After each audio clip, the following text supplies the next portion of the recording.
سلامونه محرکلی کوم پریس نیوز ته ښه راغلاست. نړیوالو ته ډاډ. د اسلامي امارت مشران وایي د سیمې او نړۍ لپاره ثبات غواړي.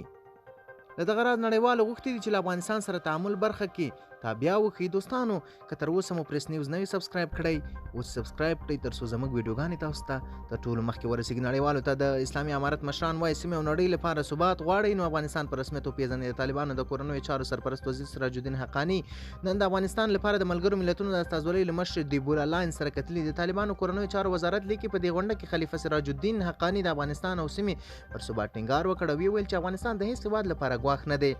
هغه دغه راز له نړیوالې ټولنې غوښتي چې له افغانانو سره تعامل برخه کې تابیا وکړي. ویل شوي دي چې د لیدنې پر مهال د افغانستان لپاره د ملګرو ملتونو د استازولۍ مشرې دیوبورا لاینز هم د کړکېچ د هواري په برخه کې د همکارۍ ډاډ ورکړ او زیاته کړه چې د ښوونې روزنې او همدارنګه د کرنې په برخه کې به د ګڼو پروژو د پیلولو هڅه وکړي.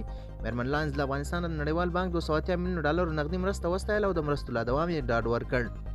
موده مخکې هندوستان د روسیې د ولسمشر پوتین سره د سفر پر مهال د هندوستان او روسیې مشرانو ویل چې د افغانستان له خاورې باید داعش، القاعده، لشکر طیبه په ګډون ترهګرې ډلې د دوی د جنګیالیو د پناه ځای، روزنځای، تمویل ځای پر ځای باندې بدلې نه شي.